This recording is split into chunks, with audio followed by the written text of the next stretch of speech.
Hi, I'm Ben. And I'm Stefan. And I'm Stefan. I'm Michael. And welcome to Animating in Threes. Jazz hand.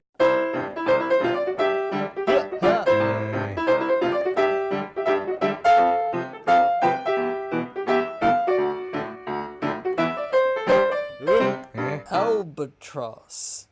And this is the podcast where we discuss an animated feature from an animator's point of view. Except me. I'm the least qualified person to be on this podcast. Yeah, but you know some animation stuff, so... I've seen it. Alright. The Simpsons, everybody. We'll be talking about this Simpsons movie from 2007 today. Is everyone excited? Yeah, from one of the most culturally impactful television series of all time comes one of the least culturally impactful films of all time. Besides Are we Avatar. watching... I was gonna say, are we watching Avatar? That was one interesting thing. Because the early days of the podcast are going to be a little bit rocky, we picked something that people... It would be interesting to talk about, but is not culturally relevant.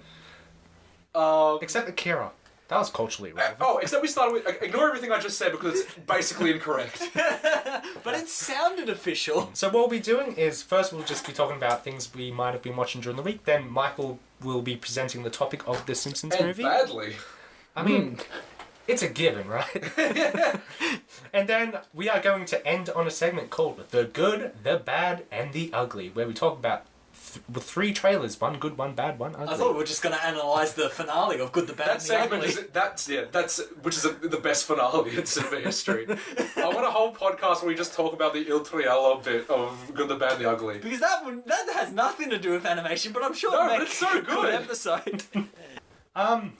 Okay, so Stefan, have you been watching anything animated this week? Yes, I have. I've actually been watching two things, an anime and one Disney show. So the anime I've been watching is season 3 of, and this is going to fly completely over your heads, but Yu-Gi-Oh! Arc V. Yeah? Which They made another Michael's favourite. Michael's anime. favourite show that I saw 22 minutes of 15 years ago. No, that was Yu-Gi-Oh! The first series. This is the fourth or fifth series of the Yu-Gi-Oh! Is this the guy with the What's the brunette difference? hair? No, he has green hair. Green and red hell hair. is I thought that was GX or something. Are you sure this isn't Deku from My Hero Academia? Oh, it's clearly not. There was Yu-Gi-Oh! Then there was Yu-Gi-Oh! GX. Then there was Yu-Gi-Oh! 5Ds. Then there was Yu-Gi-Oh! Zexal. And this is Yu-Gi-Oh! Arc V. Did they just dip into a bucket of letters and just pick 2 of them? Yeah, pretty much. Okay, but why not just say Season 1, Season 2, Season 3? Because they're different characters and different universes. Different universes. So this is... But they're all universes where the crux of the play- economy is built on card games. That's what I want to talk about. This show is really fun. It's actually got really great colours, fun characters and whatnot. But my favourite thing is it's a multiverse expansion. But each of the universes that comprise of this multiverse in this show are defined by different Yu-Gi-Oh! Card summoning things. So there's the Synchro summoning dimension, the XYZ summoning dimension, and the Fusion summoning dimension. This is still just letters. It is! Like, the entire thing makes no sense, and it's hilarious. They're not even words, they're just letters. I assume they don't stand for anything. No, they do. Oh, what does XYZ stand for? XYZ! No, basically, it's hard. It's all They gameplay don't even related. pick common letters, they pick like the scraps. Well, you know Who what? uses Y for anything? Okay, I have been Wait, watching... I have one more show! Oh, how dare you. So, I also saw Disney's Star vs. the Forces of Evil, which was Disney. It's a Disney series. Disney's, obviously. Marvel's, Lucasfilms, 20th Century Fox presents. Yeah, definitely. It actually does look a mix of all those different types of properties that those studios have. Kind of does. But anyhow, I love it as a kid's show, like a kid's action adventure. It's really fun. It's got really cute designs. I can see a problem with it even arising in these first episodes, which is people will criticise that it looks like it's trying too hard to appeal to the internet meme community. Yeah. Which I can see, but taking it as just a fun adventure, it works well. Problem is, I saw this right after Gravity Falls, and Gravity Falls is so much more mature than this, so it's like going from something that's like, this is kid show at its peak, to, oh yeah, this is a fun, let's beat the monsters kind of thing. That being said though, it's early season, so it could develop. Well, that's what they do with the Star Wars animated series. It's first it starts up like being kiddie towards like the 10-year-old demographic, but then it grows up with the audience, which is really fun. So hopefully Star versus Forces of Evil does that. Hopefully. What have you been watching, Is it like Ben? the Harry Potter films when it starts off all whimsical and directed by Chris Columbus, and the last film's people getting shanked? Wait a Pretty minute. much. That's pretty much it. I've been watching She-Ra Princesses of Power, which is a DreamWorks show on Netflix. Mm-hmm. It's a pretty good show, and like it has cell drawn but hand drawn animation like digitally. Oh, nice. Yeah, and it's actually quite good. And That's so rare. I know. That was one of my points for this film. It's nice to see just a traditionally 2D animated film, but we'll get to that. And it has a beautiful color palette, which is just absolutely amazing. You showed me some of it, and I thought it was very reminiscent of Steven Universe, just Yes, with it the is. colours they chose. Something about pinks and purples are just really nice in like cartoons nowadays. Yeah, especially for like dusk. Yeah. And, Yeah. It's and the atmospheric. story of it is pretty much Captain Marvel, but done better. But Michael, What? what have you What been do you watching? want? Okay. What have you been watching animation-wise? My answer most 9 times out of 10 will probably be nothing. Except when I line for- up my week, I'm not sure what I do. So pretty much you just watch what we're going to do the topic on and that's Yeah, it. that's it. I put aside 90 minutes a week for this podcast. That's pretty good. So when we do a TV show, you're just going to be Oh, wrecked. Jesus Christ! I'll just read. I'll read a summary. If I'll we- read the back of the box. How about that? No, if we do a TV show, we should literally just get like 3 or 5 episodes specifically and just give you those to watch. Yeah, 90 minutes. That's all I'm doing. That's all you do. Or you can... No, I like doing this seriously, but yeah, I gotta work on it. Okay.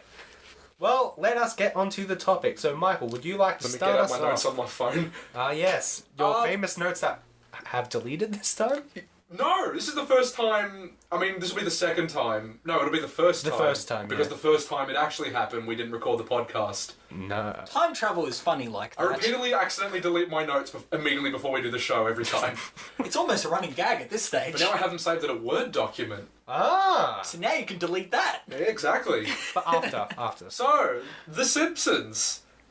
What is there to... What can you say about it? Okay, well, you want to talk about when this film came out and all Oh, that? no, of course not. He was just going to start straight with the hyperboles. Okay, so we're doing the Simpsons movie? Came out, They're violently scrolling through notes. came out 12 years ago in Is it 2007. 12 years? 2007, wow. Oh wait, I'm supposed to be doing the notes. I know. Okay, so yeah, it's a 2007, animated comedy film, released by 20th Century Fox, rest in peace. This is also a memorial episode, if you didn't notice. It was directed by David Silverman, which, if I'm correct, I think also is one of the primary directors of the television series as well. Yes, he is. With Sam Simon, and Sam Simon died recently. Yeah, in 2015, I think. Yeah. And I always remember him from, is it the 138th episode Spectacular, when they show, animated versions of each of the, executive producers, and Sam Simon's is this Howard Hughes figure with, long nails, just, long hair, and a typewriter. I should say, he stopped working on it after the 4th season, Oh, okay. but he still got... It's still funny in the middle. Yeah, no, he still got $20 to $30 million every year. Wow. Until his death, which is pretty amazing. A year? I'd take that just till I died. I know, I'd take right? a quarter of that. Yeah, but apparently he was responsible for expanding the cast of the town rather than wow. focusing on the family. Yes, and this film is really a testament. I mean, we'll get to it in detail later, but yeah, the film is really a testament to how well it's built up its secondary and peripheral characters. Because anyway, we'll get to that structure. Yeah, so it's I wouldn't even say all-star cast. I just think it's these people are voice acting superstars because of The Simpsons. Yeah, so you've got Dan Castellaneta, Julie Kavanaugh, Nancy Cartwright, Lee Smith, Harry Shearer, Hank Azaria, Tressa McNeil, who I love. Yeah. She's great. Okay, well, I guess we'll start how this movie was kind of birthed initially, which is it obviously is a cinematic adaptation of The Simpsons, which ran from 1989 to Present. Still... the end of the world. They should have ended at 30 seasons just to cap it off nicely, but they're doing... I think 32. I think famously, I think David Silverman wanted or would have preferred for it to end at 30, just like this nice round number of television series. But then they renewed it for 2 more seasons for some reason. Yeah. And God. we're gonna get it. We'll all be dead, and it'll still be going. Just like Star It'll Wars. be completely anachronistic characters and like this just unrecognizable reality. It's so weird. They're just this weird '90s nuclear family, and they're just in the modern day. Yeah, in the year of like. It's always uncomfortable whenever they make contemporary references. I don't like seeing home with a smartphone. It makes me upset. From what I hear, I haven't watched it since 2003, but it's still consistently funny. I feel. I mean, from reviews of positive people, or many well-balanced reviews of the shows that I've seen, tend to tote it as, it's one of the better things on television, even though it's a shadow of what it once was. Yeah. It's funny you mentioned 2003, because I know famously for a fact that the script writing for the Simpsons movie started in 2003. Yeah, it was a 5-year production. 5 years, more or less, because because really, well, I got a couple of I've got a couple of notes here in terms of like its gradual inception. How it's kind of interesting looking through like the director's commentary and interviews with David Silverman and Matt Groening, and they. It's interesting to hear how much how many ideas kind of bounced around the office, and they stated that one of the hurdles for the reason like the film took so long initially from kind of concept to a finished product is not because they had a lack of ideas, it's because they had too many. Yeah. Well, that makes sense. Which how do you kind of surmise like the legacy of like a cultural behemoth like The Simpsons in like 90 minutes? I genuinely think it's one of the better, if not the best, animated television shows of all time in terms of prime time animation. Yeah, definitely. And before that, what do we have? The Flintstones. Which Yeah. Can I just have a segue for a second about the Flintstones? The Flintstones contains what I think is the worst joke in the history of animation. I highly doubt Can I that. have a little moment here? Yes, Yes. go on. Okay, there's an episode of the Flintstones where it's got like a Rocky and Muggsy type like Looney Tunes like parodic gangster characters. Yeah. There's one bit, and obviously we're all across the Flintstones. It's a modern Stone Age family. They live in whatever BC. It's never made clear. They have no technology except for televisions, which work the same, and it's never explained. There's one line when these guys are robbing an art museum. And I've told you this before, Stefan, because it makes me irrationally upset. They rob an art museum. There's this bit when like there's like a tall, fat, dumb mobster and a little like he's like an Edward G. Robertson archetype, and there's like a little mobster. Yep. And the dumb one points to on the gallery wall. There's the Mona Lisa, and he says, "Oh, boss, why don't we take this one? It's by Da Vinci." And then the little guy's like, "That'll never be worth nothing. Let's go." That's such What a confusing joke! It's terrible. That is terrible. He could have said, "Oh no, don't bother selling that one. It's not valuable yet." No, just start with that. It's not the point. That's not the point. I know. Man. I know. It's just a horrible joke. Horrible premise. Just in terms of chronology, it doesn't make any sense. Unless- It's just horrifying. Look. Who wrote that down? Let's stop that. Okay, so back on track. Back on track. The Simpsons, The Simpsons in general, incredible. Just has kind of is directly responsible for basically developing like the sense of humor for an entire generation. I feel just like it has this kind of it's still in comparison to like modern day adult animation, it's still quite light and quite wholesome. Yeah.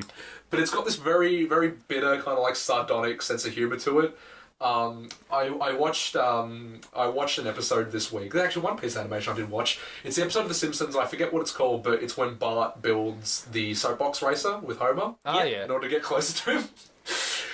And I forgot how kind of dark and violent the early season of The Simpsons is, because Martin, who's a 10-year-old boy, like doesn't mean any harm, gets in the soapbox racer and the brakes go out. And he just smashes into the wall and it bursts into flames. And there's just one shot of him just like running out of it while on fire. But the guys with the fire extinguishers go put out the car first. I forgot how kind of biting and funny it was. The thing about The Simpsons is anything in The Simpsons is when it's set on fire, it's hilarious. And yet, if that same scenario were to happen in real life, it's absolutely horrific. I have a lot of notes about how if this was real life, it would kind of be horrifying. Exactly. In relation to the Simpsons movie. Well, speaking of the Simpsons movie, shall we We talk start about the Simpsons movie. at the start? there was basically a myriad of different plots that they were considering. Ken Krusty at one stage Ken was Krusty at going one to point be... was going to be a feature-length picture. That would Which have would've been really cool. No, it wouldn't have. But Ken they Krusty did still well. comes from that very early era of The Simpsons when it kind of focused on the kids. Yeah. And at this point, like The Simpsons movie, especially being very kind of Homer focused, is indicative of that like gradual shift to the nuclear dad as the narrative centerpiece. The protagonist, Yeah. But there was I think in the commentary David Silverman mentions that Homer was going to get superpowers. Was one of the ideas floated. That's odd. I don't think I Yeah. could see that. Yeah, but Because Simpsons is usually ground in a rubber band reality. yeah, which... Matt Groening. I think Matt Groening may have coined the term rubber band reality, which is where you can stretch the laws of physics and the sense to a point, but it always has to snap back immediately after. Yeah. And Because him you- having superpowers kind of undermines that. Yeah. I think David Silverman also mentioned that one of the reasons why they don't do that is people would consider it non-canonical and think that it's kind of not worthy of their time for whatever reason. It's because it's basically just an extended Treehouse of Horror bit. Anyway, yeah, it was recent. Again, released in 2007. To incredible hype. The Like, marketing for it was everywhere. They partnered with 7-Eleven to turn a series of 7-Elevens in the United States to Quickie Marts. They were giving away those phones that was in the Spider Pig's stomach. Yeah. Duff Beer, I think, had a very limited stint in Australia as an actual product until people realised that they were advertising beer to children and it was pulled. Yeah, that's kind of terrible. And there were a few shopping centres that had you can take pictures with the Simpsons. Yeah. And all that sort of stuff. Do you remember, this is a very specific Victorian reference, but do you remember at Doncaster Shopping Town, maybe 16 to 17 years ago, when they used to do Simpsons live shows? No. Did they? I remember. They used to... I don't live around Doncaster, so I definitely wouldn't know. It could be just like a staple in a lot of metropolitan shopping centres, but they used to get people in The Simpsons, the big kind of furry suits. They used to dance on stage with a backing track. They used to kind of mime the monorail song and stuff like that. Okay. Yeah, They used to just perform for kids. Somewhere around Ringwood, as the Simpsons movie was going to come out, they did this this hunt around the whole shopping centre where you had to get all these stickers from different stores, and once you do that, you can send it in, and then you might win a prize. Oh wow! Yeah, you had to pick stickers of donuts. I won. During the promotion of the Simpsons movie, I won tickets to the premiere through. Well, my mum won them through a radio contest. I got sick. I couldn't go. What the world? That's I terrible. got violently ill on the day it came out. Oh, that sucks. It wasn't even. It was an advanced screening or something like that. It was. I remember. I still have the ticket. It's a beautiful printed cardboard pamphlet with the poster on it. And it would never be used. And I didn't get to go. But then I watched it every day for the preceding year. If you're anything like us, if you come from a similar generation, The Simpsons movie is a film that you watched every day for a year following its release, and then just never again. Never saw it again. This was the first time I'd watched it since 2008. Yeah, this is the first time I've watched it in such a long time. Yeah, but as you were saying, the marketing was just incredible. If the Burj Khalifa was around then, they would have put its its image on it. No, would have put a donut on the spire bit. Yeah, I remember the Empire State Building was lit yellow. Just this incredible marketing push, and it was finally released July 27, 2007. Rolled around and it was released to a resounding, pretty good. It's just Alright. an extended Simpsons episode. I don't think it is, and I'll get to that. I'll get to that in a minute. I know, but I'm just saying, that's how people viewed it as. It's just, it's a longer Simpsons episode. Yeah. It definitely isn't plot-wise. Oh no. Well, in terms of the plot, it's weirdly kind of grounded, if that makes sense. It's not that outlandish. I mean, it is outlandish in terms of how much militarized resources the Environmental Protection Agency has, which is kind of the joke. But yeah, the plot of the film is basically Homer not inadvertently, directly pollutes Lake Springfield, which causes an intervention by the Environmental Protection Agency, led by Ross Cargill, who's played by Albert Brooks, who seals the town in an enormous dome. The Simpsons escape, move to Alaska, have an epiphany. The third act rolls around, they come back, and they save everybody. Well, Homer does. Yeah, which is in terms of The Simpsons, it is suitably. It's a nice mix of grounded and outlandish. It's suitably of kind of both those tones, which makes for a show that still kind of stays true to that rubber band reality, but at the same time feels suitably big. Yeah. and epic. Yes. Especially the climax, which I genuinely love. Can I start off with like talking about the first few things because I have a like. Oh, do you want to actually start going through the Chronologically. film now? Yes. Yeah. Alright, let's start going through. Right, go. Through the opening. Can I? The Okay, you do 20th it. Century Fox. That is the Oh, best. Oh, the yeah, best best. rendition. I don't know why they never used it again, but having Ralph Wiggum sing the notes of 20th Century's theme. To the point when it complete afterwards, I remember talking like at school with people about it, and just they say I can't see the 20th Century Fox fanfare again without just imagining the little Ralph. And still to this day, I see it and I just picture the little Ralph coming out. It was I'm the exact perfect. same. Perfect way to start. I got a nice laugh in the theatre. I Yes. remember seeing it.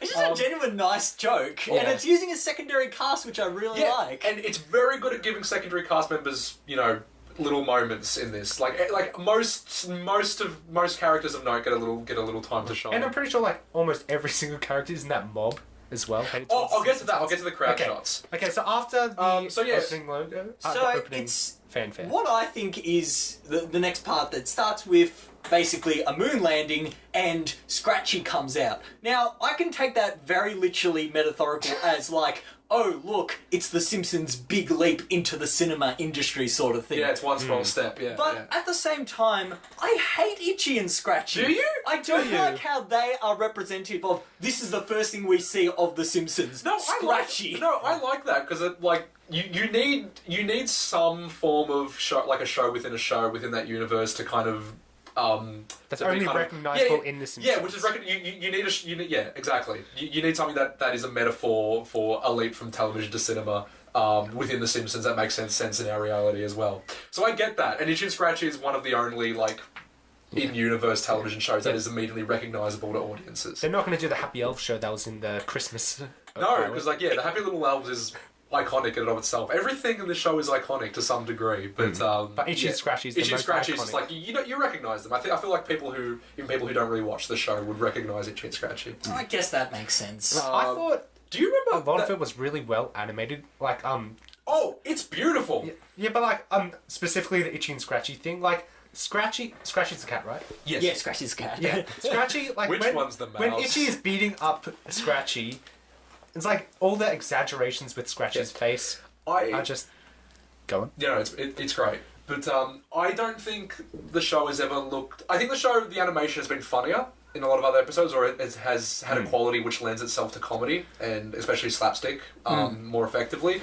I don't think The Simpsons has ever looked as nice as this, or ever has since. No, this is the best Simpsons. This is the will ever best. look. Obviously, it has a cinematic budget, but it's the best that's ever looked, and it's genuinely beautiful. Like every single character is cel shaded to an extent. Has shadow kind of falling on them realistically. The background mats are also beautiful and really heavily detailed. Do you know what I really noticed though? That was really blatantly obvious having seen it as an adult, which is that to emphasize that this is movie quality, they have a lot of shots where it's just a 360 turn just to show they can move the camera. Like it's like Reverend Lovejoy pointing. It's like I'm going to call one of you. It gets this gorgeous like sweeping pan. It's like, why do we need that? Oh, well, yeah, it looks nice, but there's a still. lot of camera sweeps in it. Yes, I it is noticed that to too. show off kind of. Obviously, even if you're not that well versed in animation, you can extrapolate how it is incredibly difficult to do rotational pans in animation because you need a very strong character sheet. Yes. Do you want to explain what a character sheet is? Okay, so a character sheet is basically a reference sheet for an animator to look at to see, like, what do they look like from different angles or from different expressions and how they're feeling. Yeah, it's the closest approximation. You basically approximate what a two-dimensional character would look like when rendered in 3 dimensions. Yeah.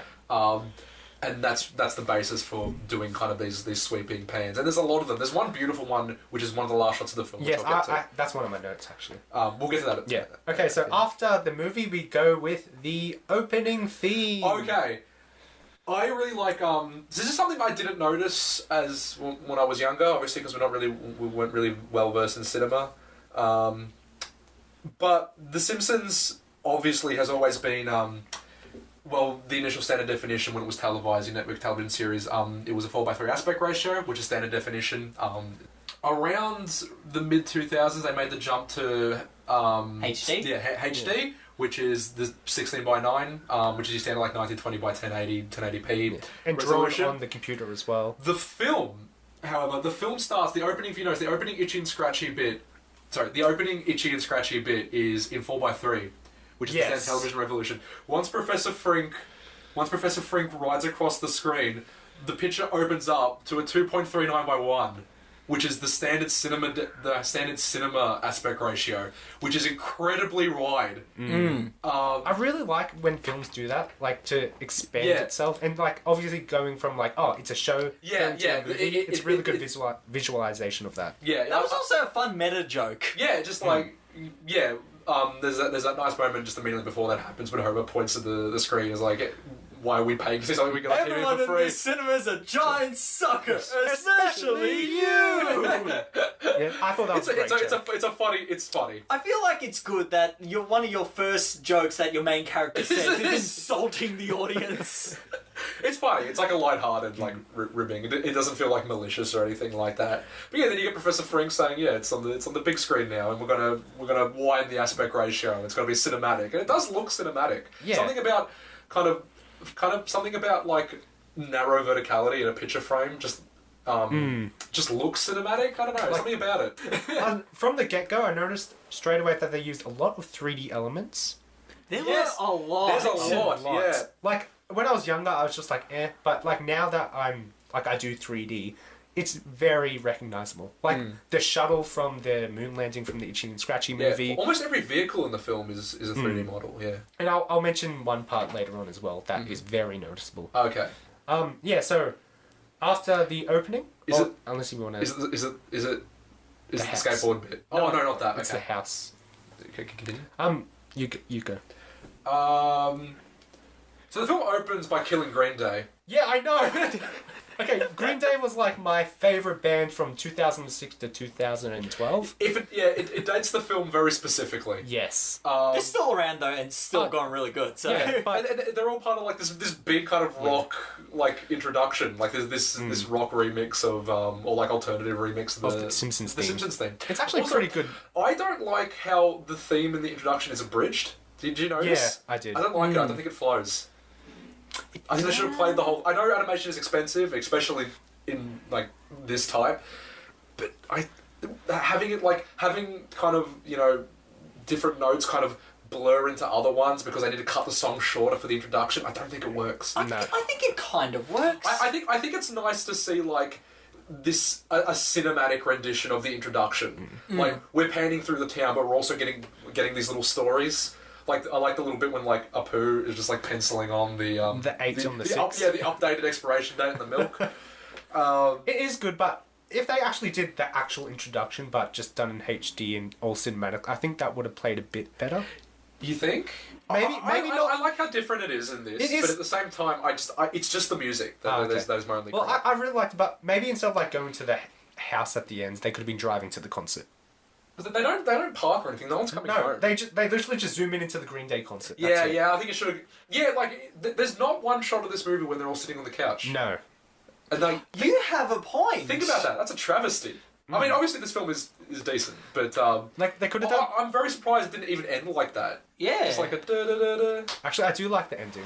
But anyway, Oh yeah, what we're talking about, one of the testaments to like how well you've like defined not only the personality but just like the design of a lot of your peripheral characters is almost every single crowd shot in this film is comprised solely of established characters. yes. and they're all doing something in character. Yeah, which is amazing. The biggest, not offender, but like the biggest example of this, or the most fitting example, is the opening with the Green Day concert. Every single person in that crowd is an established character, and some of them have not been seen for years. Like one of them is like the head of like the Itchy and Scratchy studio. Oh, I yeah. forget what that guy's name. He's got the blue Oh, hair. yeah, but he's I in the remember what picture. it looks like. Yeah. Yeah, like that guy. Just different like A testament to second 18 banana years characters. worth. Yeah, of establishing your characters. Yes. It is quotable, if not. It is. There are so culturally many impactful. good quotes in this Yeah. film. There are good jokes. But I'm not sure how much of that is just us being at that age and we watched it too much when it came out, to the point where the majority of it is burned into my brain. Yeah. And I'm not sure it's kind of. I don't think it's quite kind of.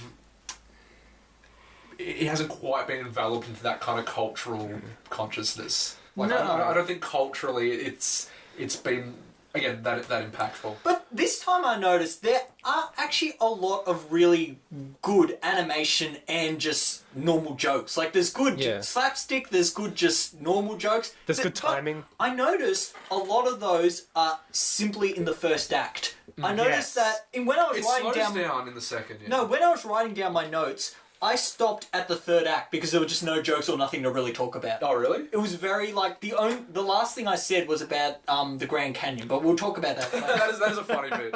But we'll get to that. The problem with this is that you kind of have to write for two audiences. Yeah. In the sense that, obviously The Simpsons is incredibly culturally impactful, but at the same time, you're going to get a lot of people coming to this cinematic release that really aren't that well versed in either Simpsons history or really aren't like regular watchers of the show. Probably just a lot of parents who are just taking their kids. Yeah, just taking their kids, yeah. So the film has to kind of ride that line of where it's accessible for some people, but it still puts in like little elements of, in-jokes or fan service or what have you. Like, we talked about this a few weeks ago, but like one of you mentioned that it doesn't have that many quotes from the show itself. No, there's not many running jokes that come back. There's one or two that kind of like but there aren't come many, up, though. but they're all ones that are kind of funny in their own right and don't really hinge on prior knowledge of the show in order to find them funny. But at the same time, I think again about writing for two audiences, I don't think it makes it less funny, but I think it homogenizes the entire thing to an extent when, again, it wasn't that impactful because you are trying to write for everybody instead of a very specific audience. Because The Simpsons as a television show feels very kind of tailored for a very specific sense of humour and sensibility, whether the film seems almost... It's still dark in places, but it seems... It's written as much of a... like more of a broad family film almost. Like, it's incredibly accessible. Yes. Okay. So, one of the great animation parts in this scene is when Abraham Simpson starts going his rant, and there's this really nice change of lighting where the light's shining behind him from the window, and then immediately when he snaps into the ramp, it comes from front, and it's just really intimidating. Yeah. And I thought that was like such a great snap of the mood of what was happening. It's a weird use of grandpa as well, but funny. Yeah. I found it also... I remember when I saw this in the cinemas, and from the point beforehand, I thought, yeah, this is a normal Simpsons episode. The second he leaps forward and the choir comes up, It's a different tone. This does not feel like a Simpsons. This feels like something big is happening. It's layered. It feels cinematic. Yes. And that actually works really well. It's like, oh, maybe there's a big story here that's playing out with this. And that first scene gives that sense. It starts biblical. Like, God exists in this universe. He gives Grandpa a vision. Well, we already know God's in this universe from the But show. every time they talk to God in the television show, it's always debatable whether or not it's reality. That's true. It's always like Homer having like a fever dream or a heart attack or something. But this is canonical that he got a vision from God. Canonical, God definitively, or some variation of him, we don't know which one, Yes. exists in Just this universe. Either that God. or just like the Some sunbeam. Exactly. Unless Grandpa, it was a crazy rant, he just happened to be correct. That crazy man in church was right. Grandpa does have my favourite line in the movie. I feel like we'll get to that is like a catchphrase of this podcast. It's like, which we'll get to. Yeah. But Instead of going by... also, according to David Silverman, in the director's commentary... I'm not speaking into the microphone right now, by the way. According to David Silverman, in the director's commentary, the vision was initially meant to be had by Marge. Oh, okay. Which didn't feel right story-wise because it didn't feel... Obviously, it didn't feel right that people wouldn't take her seriously because that is so out of character. That is Grandpa really is a out of crazy old man who no one takes seriously. Yeah. Which is a funny use of Grandpa because he doesn't get to do much later on in the film. I mean, he's part of the crowd. We'll get to that. Oh, there's two things I want to say as well. Yep. What I both simultaneously love and hate about The Simpsons is it's got... Because it's all about the town and all the different characters, mob mentality is a very important thing in The Simpsons. I love it. Yeah, There exactly. are two things I like. Like, there's times when I love it, and that's when they're just all collectively a bunch of idiots. The part that I really love in this first act of Simpsons mob mentality at its best is when Lisa's trying to convince the town that polluting in the lake is bad. Her scissor lift is breaking, and she's like, "Am I getting to anyone with? Am I getting through to anyone?" And Rusty. they just go, "Yeah, we need a new one of those things." And then the mob just thinks, "Oh, yep, we need a new scissor lift. That is the point of this meeting." I love it. I love how Springfield is completely governed by mob mentality. It's so funny to me that like collectively these people are idiots. They're just the dumbest. They make this stupid, and it reminds me of this joke in one of the earlier seasons where Marge suggests, oh, we need more culture in this town, let's get an opera house. So they get this big designer, makes this opera house. And they hate opera, yeah. They go in, they play the famous, and then everyone just stands up and leaves. It's like, well, we don't need to hear anymore, we had the the rest is just filler. And then it hard cuts to another meeting, and the mayor's like, why didn't you idiots tell me you hated opera? It's like, that in this movie felt very intact and very synonymous with what The Simpsons is. Like, just these bunch of idiots who can't cooperate to save their lives. Yeah, the crowd will turn on a dime. Yeah, it's very, very funny. I don't... So we're leaving the church. We're still at the church. No, we can jump around for the first act, I think, because the first act is The first very act much... is almost, again, like we talk about, like, vignetted storytelling. Yeah. Like, it's just a series of little, like, disconnected, almost as sketches. But they do connect really well. Obviously, Obviously, there's a 18 loose years narrative on. flow to them, but you could take little isolated scenes and have There's them work one on I it. feel doesn't work, and I don't know why they made it their big emotional line, which is where Homer does the whole worst day of your life so and far. best kiss and that sort of thing. I don't like that line. I don't get why that was made the big bookending thing of the movie. I wouldn't say It's not even a very Homer-esque line. No, I wouldn't say it's out of character because it's quite a pedestrian line. But he's never said it before. He hasn't said it since. No. It's not really impactful. It's not introspective or anything. No, It's not that interesting. I think they just need something because this film, apart from that, is very good at set up and payoff. I think they needed something like that, and I think that's just what they settled with. Something I really liked in this film was the relationship between Bart and Flanders. Yeah, Like that In the was show, really nice. in the show, did they ever get along at all? Because I can't remember. he makes fun of him to the. I mean, It's to the extent that he lives with Homer, so he kind of he adopts some of that, but bitterness. it's nice to see that like Bart recognizes that Homer is just such a man baby. He's kind of a bad father, yeah. Yeah, and so like clinging on to Flanders, who is a good father. I really like that emotional pull. And Flanders is just heartfelt the entire time. Like, he doesn't hold anything against anybody. I also love how at the very end of that little arc of Bart, Flanders is still pushing that. I think he's still pushing that Bart should be with his Homer, father. yeah. Like he's like, I think your father's saying he wants to spend his last moments with you. And it's like he's just a nice guy. Yeah. I don't know why Homer doesn't like him. Like, And that's the joke. The I joke know. of the whole series is he's the perfect neighbour, I and know. Homer just Homer hates hates him, him, but inexplicably. but like in this film especially though, he's just such a nice guy. Yeah. And I like how he doesn't really get... Nothing really happens to him that's actively, like, malicious or bad luck. No. It's Yeah. kind of, you get through it. So, can we talk, like, arc-wise, because at this stage there's the little stories, with Lisa when she's doing her, trying to knock on the doors to get the... To get people to sign a petition. get people to sign the petition to That's claim the lake. point I noticed, some... That's the point when I noticed the budget. When the budget really started to show. Yeah. When, like, all, like... I mean, for good or for bad, it's incredibly colourful, but the film is beautiful. I think the town looks too picturesque for something that's meant to be kind of like decrepit, like middle America, that kind of thing. Where Yeah. It's a I bit don't, not too to say that middle upscale. America is decrepit, but like The Simpsons is just kind of like this little town, like this little like almost isolated town in the middle of one of the flyover states, where it's meant to have like a little bit of urban decay. It's meant to be a little bit grimy. Like it has a whole downtown district which is oddly absent from this film. But like in this one, it's just beautiful. It's picturesque. It's like it looks like it's in the height of summer. Like everything's in bloom. There's greens and blues. I noticed one little animation, one little detail when the clouds actually move. If you look very, very closely, the clouds move every couple of very, very slowly. I didn't notice that. They pan across the sky. It's very subtle, but like didn't have to do that. There was actually a visual joke in that I wanted to say, because it's one of my favourite visual jokes in the film, and again, it's involving a side character, nothing plot related, and it does that classic joke storytelling thing of in threes. So when everyone's closing their doors to Lisa, someone closes their door, shows someone else closing their door, and then it shows the sea captain. the sea captain Yeah. close the door and take off with his house like a boat. I remember And the animation in the 3D of the house there looks really nice. That yeah, was that's really well just done. the lake comes out of nowhere. Yeah, Like the Lake Springfield is always just placed where it's convenient. it's just, but I thought that was really funny, just as a little visual gag. It is, but I think I remember hearing some complaints at the time that there was an over reliance on list jokes. I don't mind so much because I love list jokes.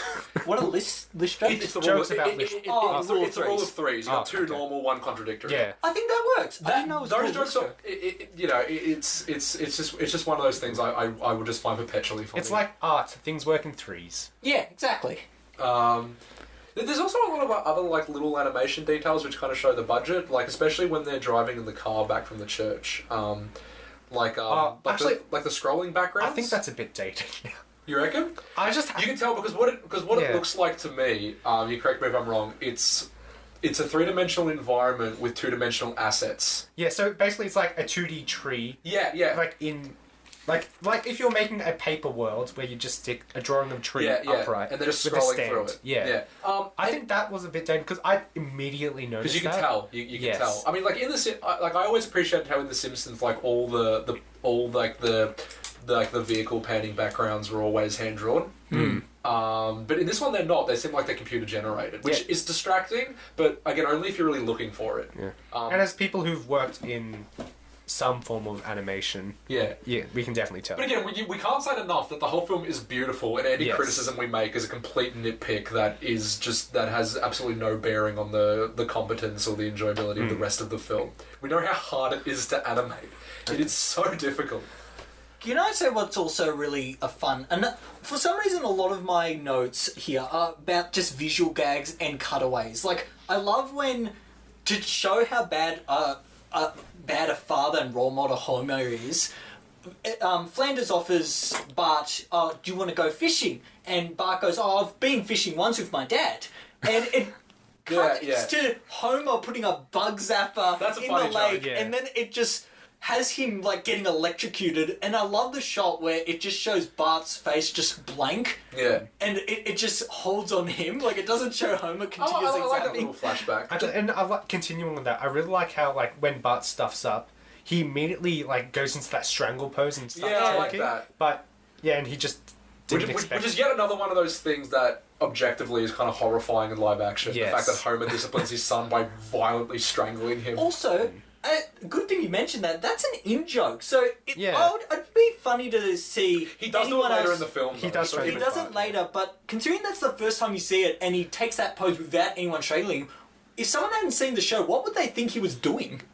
I That's have true. no idea. Like, That image is almost iconic. But yeah, that is It a very. is. It was used as the 20th anniversary. Yeah, I was about to logo. say Yeah. that. But yeah, it's such a violent like thing to have as like your running gag throughout. not even running gag to have like The embodiment of your series. yeah to have it be visually iconic to the point where you make it the logo for the 20th season box set. The Simpsons. The story about a guy strangling his 10-year-old Yeah, son. we promote it through like visual child abuse. 2007, they also- where violence was They also available. had it on their comics as well because I had a few issues from the comics. Remember in primary school how they had Scholastic books? Yeah, And yeah. I just have some of the trades in. Yeah, I got a few of the Simpsons comics from that. And They're funny. I think Yeah, they're I saw genuinely some of them. funny. yeah, They could always kind of they could bend reality more than they kind of allowed. Like they weren't as outlandish as the Treehouse of Horror sketches, but it also wasn't as grounded. Like the very first issue of the Simpsons comics issue 1 is about Homer Simpson like growing to like 150 feet tall. classical that's- comic fare. Yeah, that's completely It's not silly realistic. stuff. But I'd love to have a little talk about the Simpsons comics one day. We talked about before how this is one of the almost the best examples of animation in kind of the Simpsons history, whether it be on television or on television. But the Simpsons nowadays, especially the very very recent, very modern Simpsons, has kind of that problem when the adhering to the character sheets is too strict. Yeah. And they're not allowed to animation is so useful for kind of bending character proportions. It's what and gives it facial expression. personality. Yeah, to emote a little bit. Very early Simpsons was famous for this because while they had good character sheets because those characters are almost rendered like flawlessly in like 360 rotational shots. They could kind of bend like the proportions and like make them like more overtly like expressive and eccentric, more so than nowadays. Like back then you could have kind of eyes kind of pop or grow a little bit, or like have faces completely contort. There's a whole kind of little internet like meme, like a subculture joke about smear frames in The Simpsons. Well, smear frames... Do you want to talk about smear frames for a Okay, second? so smear frames are basically... You can't get motion blur in animation purely because Unless it's not it's moving. artificially or digitally added. So what they do is they just add like some lines or a blur in it. Yeah. Like there's a really famous one of Spider-Man where he has like 8 legs and he's in a ball rolling around. Yeah. Yeah. Basically, it's the one frame where you put the most exaggeration into how the character looks in order to convey, lead to the next movement. Yeah. So if you need a character to get quickly from A to B, you would really stretch out that A pose in weird ways. Chuck Jones productions especially were famous for them using like paintbrush streaks to infer like quick movement. The Simpsons very early season were very famous for them because they weren't afraid to kind of bend like the character proportions to an extent. They aren't now. Now I think they're too grounded in reality. And you can't imagine kind of limbs contorting or eyes popping or faces distorting to the extent that they used to. The Simpsons movie I think strikes a good balance for it. While I don't think it's as loose and expressive as the initial seasons was, it's still not that rigid. Yeah, they still are a bit loose and rubbery and expressive. And you know, I think that's a huge. That's a huge kind of visual benefit the movie has over the newer seasons, which are a lot cleaner, but I think a lot more sterile. Yeah. Well, it's also, again, with the budget as well.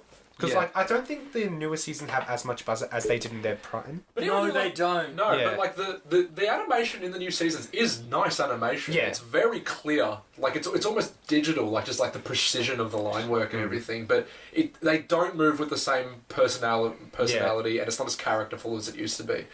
Like, yeah, you'd get nothing like one of the expressions I always think about when talking about how you can bend the character sheets a little bit is Homer's line in, I forget which episode. Oh, it's the Itchy and Scratchy movie episode, talking about cinematic adaptations. In the Itchy and Scratchy movie episode, Homer tells Bart a story about, not always getting what you want. And it's a completely nonsense story that has really no moral attached to it.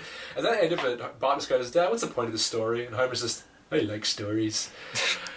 That shot of Homer saying, "I like stories," is completely off model, but it's all the funnier for it. And if you Google Homer Simpson, "I like stories," it's a very funny face. But yeah, there's a nice use of like there's a nice kind of reserved use of smear frames in the Simpsons movie, which I think is beneficial because it still allows them to be expressive. So do you want to do the skateboard scene?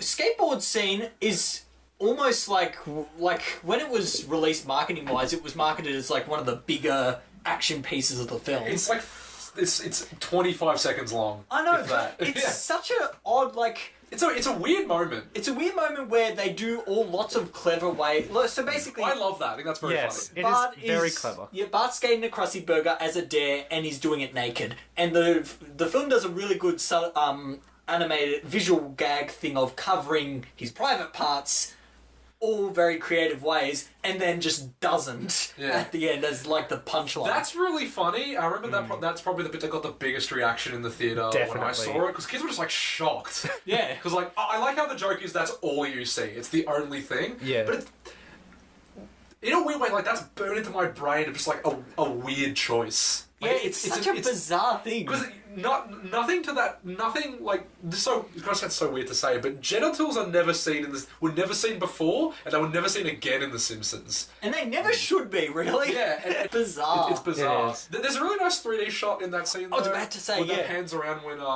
Chief Wiggum's like stop in the name of American Yeah. squeamishness, and there's this nice like kind of like it's like a crane pan. Like, Oh, when it you kind of said lowers. that one. I was Yeah, going to yeah. say when Oh, Lou when Lou shoots fires the the gun, bullet, that's it's right. the most epic gunshot ever. And I love that because everyone gets a little moment. Lou gets to do that. And like half the town is in that trip from the Simpsons house to the Krusty Burger as well. Again, people get tiny moments like Agnes Skinner. Just don't look where I'm pointing, and just like follows it all. Great, like everyone gets But I think that scene is incredibly well done. I like how much fun they have with... in the director's commentary, they do say how much fun they had coming up with all the bits to hide his privates. I remember... again, during the director's commentary, that they state that one of the punchlines to the joke was going to be... the scene was going to progress as normal, then it was going to get to the bit when nothing would cover him, and there would be a little dot over his private parts that would say, like, only available in Indonesian release. Which is really dark. That'd be really hard to read, though. Yeah, because like it would be so like just that portion of the screen is Actually, small. just before this whole sequence, there was that ad, like Oh, at the I bottom love of the that. screen. Fox doing ads in movies. It dates. Yeah, if you it don't know what I'm dates talking about, that there's randomly A banner. in the first third of the film, there's a ticker tape banner ad for just another show that airs on Fox. Is that a real show? Yeah, it is. Okay. It's a real advertisement. It's bizarre. And then they I say, yes, remember we it. advertise in movies now. It's funny. I like Yeah. it, even though it is also an advertisement. Yeah. There's that. It's also the end of that scene is also weirdly cruel for Bart. It They is. handcuff him naked to a pole, and the town ridicules him. It's just so mean. It's traumatizing. And then they say, I'll see you in court, as if that's not enough. yeah, exactly. I do like that one joke where What will I have to do you have to if attend it's a my 1 hour fault? parenting class. It was all his idea. 1 hour. That's funny. Yeah. Also, did you notice that Bart hits the window and then turns to dusk and Flanders is still eating Krusty Burger? Yeah. Did you notice that? Yeah. How long was He's Flanders been there for a there? couple of hours. We did talk about Colin, voiced by Tress MacNeille, is introduced. Oh, you mean the guy who never shows up again? Yeah, completely. I don't like how they give Lisa a boy. I never liked that. No, I don't In this know movie. that. I Completely will say, unnecessary though, character. But it's unfair because I like him as a character. He's a Yeah. cool looking design. There's more Tress MacNeille, which I'm always happy with. But it's an interesting design for a Simpsons character. It's that kind of timeless when they're... I think The Simpsons has a problem now when they over-design their new characters. They give too Yeah. much detail. Whether this one's perfect. But I also like how Colin is the only boy in the Simpsons design at this stage who looks good. And like we- everyone yeah. else looks half fat and just sloppy and, And we just never terrible. saw him again. Never see him I will again. say, though, that Lisa is the best animated in the scenes with her and Colin. Really? Like, you see her hair do, like, little flips and everything. Yeah, she's quite kind of... Yeah, she's very animated. Sing-songy. Really nice to see that sort of... Yeah. Beautiful. It's like how she's animated in her life and as a physical thing. Not a physical thing. It's really nice to see how she's animated in real life and as well on screen. Something I noticed with any shots within the Simpsons house are like slavishly accurate to the television series. Like obviously they would be because it's the same production staff largely, but yeah, every single prop in the Simpsons house, especially like I noticed in the kitchen, when just like every single prop is. You remember it being rendered in that like squiggly, rough kind of way that 90s TV animation backgrounds were rendered, and it's just so refreshing to see them rendered like clean and just like beautiful while still remaining incredibly faithful to the original background drawings. Yeah. So it's something that's just It's the best The Simpsons will Yeah. ever be. yeah Until they make that second one, which they announced, but now Disney's bought them, so who knows? exactly. I mean it's the best it's ever looked, if not it's the best it's ever looked, but I think it looks a little bit too clean and wholesome. Yeah. But again, all nice animation looks grimy. Yeah, let's move on to the second act. Do you guys take some? I'll cut like Okay. a lot of this, but Yeah. just something really quick about Spider Pig. In my opinion, is the only lasting element of this film. Yes. You it have a is. point. Was iconic back then because it was like the punchline to one of the trailers, and I think it's the only image from the movie that has lasted throughout like these 12 years. He's such a dumb looking pig too. He's amazing. I love how just expressionless it is, and that's the joke. It's just a pig. And like and when Spider-Verse came out with Spider-Ham, I still think of still the think Simpsons Spider-Pig, movie. yeah. Kind of leaving the first act now. It moves at like incredibly brisk pace. I mean, all animation does. Again, it is a 90-minute film. Did you notice just tonally, there's something. It's decidedly more downbeat and kind of softer, a little bit somber than traditional episodes. And I noticed largely it's a music choice because when they cut to establishing shots. In The Simpsons, in the television series, you cut to an establishing shot of the house and it plays that Danny Elfman theme. Yeah. Yeah. But this one has a lot more- This one doesn't. Yeah. There's no establishing shot music. And again, establishing shot music is a television thing because it denotes scene transitions. Yeah. This one you really don't need it, but at the same time, it makes it feel different. Actually, It does feel cinematic, were but at a the same lot of- time, at the risk of sounding and looking less like The Simpsons. There were actually a lot of musical cues though. Like Oh, there are. the song that Colin writes for Lisa, that's actually used just as a general love theme because like Yeah. it's used throughout a lot in the film where there's like trying to explain like, oh, they love each other or the love is breaking Yeah, apart it's and all nice. that. It has its own soundtrack that stands independent of the Danny Elfman theme or Yes. the soundtrack of the television series, while still sounding like a natural extension of it. Like Lisa's love theme there is just an extension of the Danny Elfman theme. Like you can hear it. Yes. It's very similar.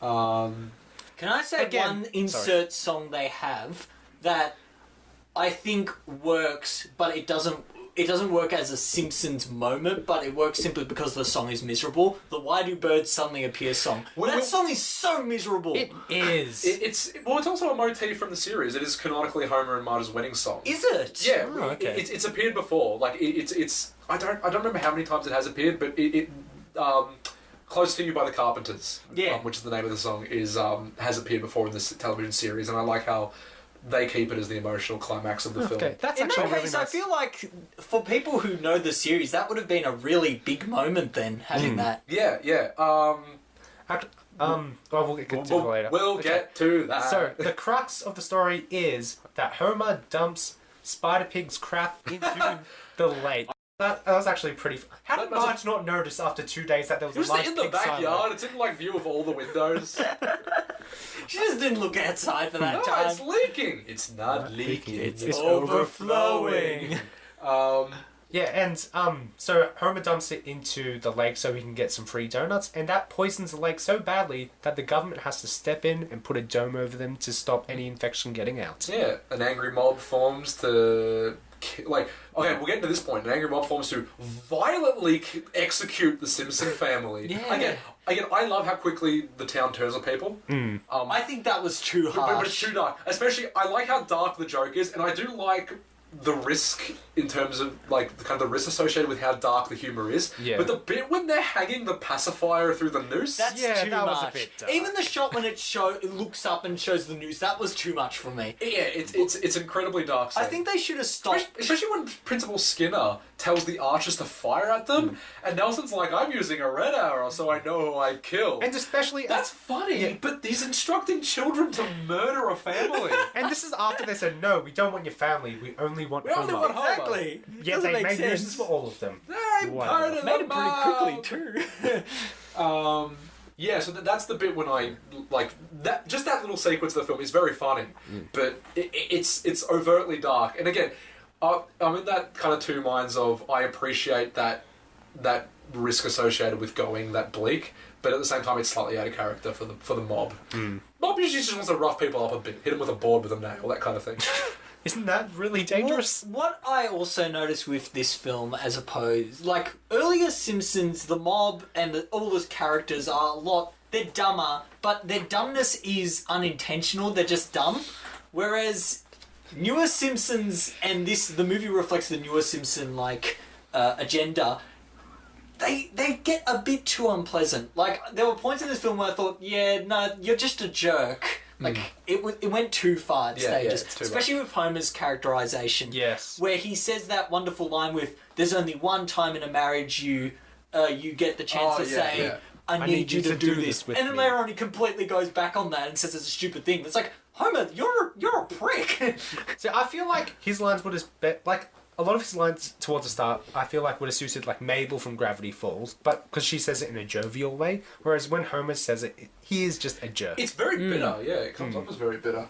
But you were talking about also how it's one of your favourites. The shot coming up is like quite like a decidedly cinematic second act climax. First act climax that segues into the second act. Which is the destruction of the house. That was so 3D. Which it is. It doesn't quite blend. Yes, it But doesn't. at the same time, I think it's great. It is Yeah. a great shot, but it just doesn't quite blend.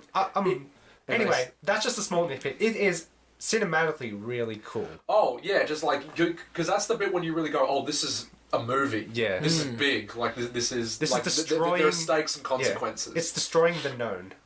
And exactly. Actually, one of the parts I really like is, for some reason, Santa's little helper's house get its own its sinkhole. own sinkhole. Yeah, I always thought about that when I was younger. Yeah. But yeah, I love how just like when you watch that destruction, every single prop in that house is recognizable. It's a real testament to the incredible iconography of the show when just you see like a bookcase or the television or the couch or even the bird cuckoo clock. Yeah, the sailboat painting or just like the couches in like the other room, like the kitchen table, even the fridge, just like the colour of it. It's all iconic and it's all rendered in there. It's all swirling and it's all accurate, like architecturally accurate to how the house is built. And I like how all the balls fell off the roof as well. Yeah, that was a good joke.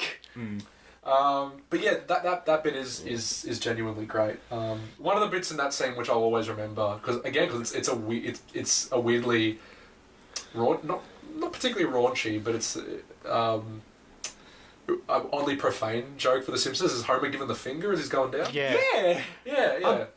One more thing before we get into the second act.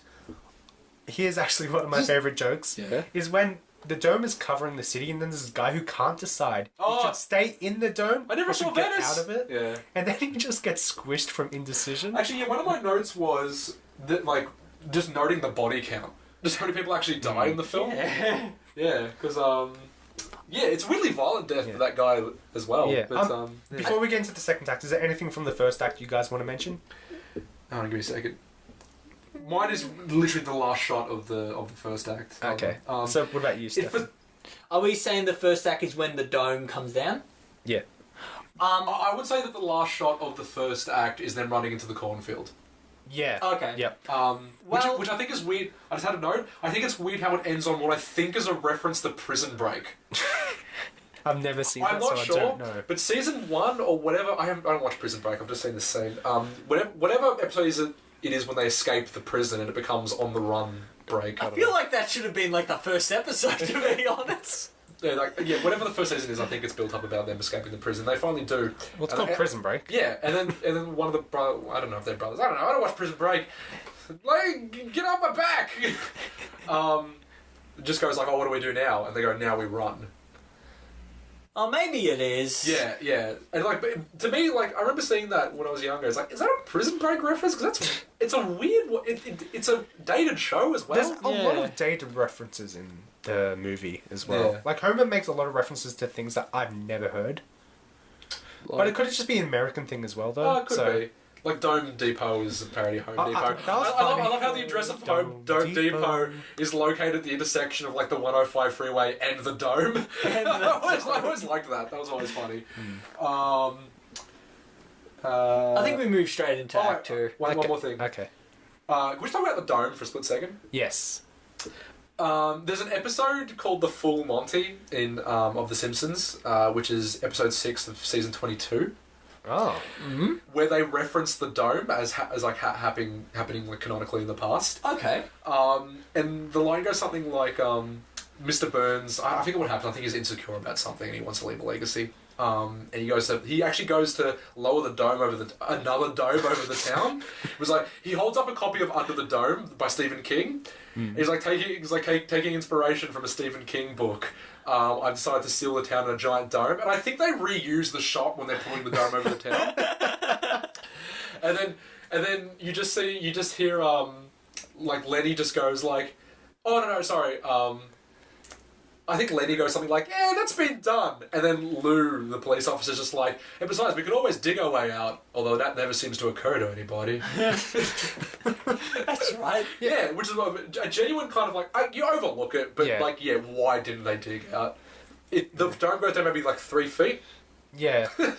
Like, surely, Professor Frink, he had this machine. But surely he could have also made that machine again if he wanted. That's really funny. The acid firing super drill is just on the other side of the dome. What's it doing just also, there? that one shot, which is really nice when you actually get kind of like this bird's eye overview of the entire town. And again, Springfield's geography changes constantly, especially because it's been moved since Homer destroyed it during that garbage episode. Yeah. But yeah, it doesn't seem to have a downtown with like skyscrapers when it sometimes does. It's in this one. It just looks like a small, isolated, like middle American town. That's like where no building goes above like And 3 all stories. of its border states do not make any sense. Yeah, Ohio, Nevada, Maine, and Kentucky. Yeah, on the border, which are the furthest states away from each other, which I never got when I was younger. But it's very funny now because Maine is like just the top right-hand corner of the United States, None of it and makes Nevada sense. is in like the southwest. It's great. Okay, so the second act. Michael? Not much you can really say. It's just them in Alaska. It does have the really cool bike scene. There's, Yeah, which is again is a setup and payoff. I think there's two really great scenes. The first is the bike scene where Bike has to try to... where Homer has to ride Bike the bike. has to try and ride Homer. Yeah. You can imagine how well that goes. So Homer has to try to ride the bike around this cage once so we can get a truck so they can go to Alaska. And that was quite well done, I thought. Do you know what I really thought was cool as a kid? I really like how when he stops, he his hair like swooshes back, he does a triumphant pose, and then the camera like quick zooms on him. For some reason as a kid that looked like, oh, that's a heroic moment. Well, it is. Yet it's I like when Homer. pretty odd. I like when Homer kind of like strokes his hair back and it's just two of them. I love it. It's Well, always it's easy funny. to animate. Um, And the second scene in the second act I wanted to say is the most Disney-fied scene in the whole movie. which I like, which is animated decidedly differently. It is. The animals are animated differently to the rest of them. and they're stylistically differently. Yeah. So it's They're expressive. So they're in Alaska, and Homer and Marge are, getting in a frisky mood, and all of a sudden, Disney animals appear to undress them and get them into the mood. And it is such a bizarre scene. It's weird. It's out. Yeah. It's funny. It's really fun, but it's really weird. They- But it's so well animated. But did you also notice they're the Yeah, only character, well, the only objects in the film that had their lines coloured? Yes, As opposed yes. to everything else? Yeah, It's what yeah. makes them look so Disney-ish. So, usually in The Simpsons, everything's just outlines in black, but in some other other studios and stuff, sometimes they make the outlines of things not black, like just the darker colour of the main colour of the character. Yeah, which you do associate with Disney films when they blend more organically into the background. Yeah. But this one, that's how they're drawn. And just they're animated in a completely different style. Yeah. The aesthetic of them is different, and somehow they made it work. It's Yeah. weird. It has a really fun visual gag where the little birds are trying to take off Homer's shirt Yeah. and they're like, we need more birds, and it gets Is it the eagle? an eagle comes in. Alaska is even like animated beautifully in this film. It It's really nice. Like we can't stress enough how beautiful. Like the film is just gorgeous. Like it doesn't quite look like a Simpsons episode, but just Yeah. it's beautiful in its own right. And I really liked how they had Eskimos. Eskimos. I like that. Yeah. Also, like Duff is brewed in Springfield because it contains the Duff Brewery. But he has also Duff in Alaska. Well, I could know they export. they export to places. That's another like again. This is like this doesn't matter. But like Springfield has so many kind of like landmarks of like national notoriety. And for some reason, no one just notices that Springfield isn't there anymore because it seems like a relatively important town, even though it was called like in like the official like book guide to Springfield, like tourist guide. It's called like America's Crap Bucket or something like that. Yeah, so that's weird. I do like the little when they find out the nefarious government plot via infomercial narrated by Tom Hanks, Oh, that was great. premier celebrity cameo. I actually would have loved that they made Tom Hanks the antagonist. I think they couldn't. I mean, Though. Ross It'd be too Cargill was much. already there. I know, but Ross Cargill has a lot of personality. Tom Hanks is so nice, though. Just imagine him. And to some extent, I know it would be funny. Yeah. And to some extent, President of the United States, Arnold Schwarzenegger. Yes. Is Did they actually get Arnold Schwarzenegger for that voice? no, it's Harry Yeah. Shearer. It's the person who plays Rainier Wolf Yeah, I Castle. thought so. And yeah, I remember thinking it was odd because Arnold Schwarzenegger also exists in this universe, even though we have like a Schwarzenegger archetype, Yeah. which is Rainier Wolfcastle, who plays but McBain in the McBain movies. it also but makes at the sense, same though. time, this goes back to writing for two audiences. When if you're not familiar with Rainier Wolfcastle, it's inherently confusing Yes. to have him as president of the United States. Also, remember, the president was originally going to be whoever was the current president at the well, time. I forget where this was stated, but we remember where the producing staff said like, yeah, it was going to be George Bush, but by the time the film released, in a year we would have another president, Yeah. so it would date it too specifically. But The Simpsons has had real presidents in the past. Homer's neighbour was George Bush Senior Yeah. for a brief period of time before it became Gerald Ford. And then I just love, nice. I love how he gets along with Gerald Ford. He's a very simple man. But I do like, though, how they did get, like... Because Arnold Schwarzenegger was the governor of California, so... Yeah, was, I like how that's the joke. Like, he's Yeah. ineligible to become president, but in this universe he is anyway. yeah. Yeah. Which is funny. But no, I do like the joke how it's Arnold Schwarzenegger, even though, like, as a fan, you'd want it to be Radio Wolfcastle. Because you'd still get the joke. You could extrapolate that he was a politician to some extent. Oh, actually, there was a really funny line that he said.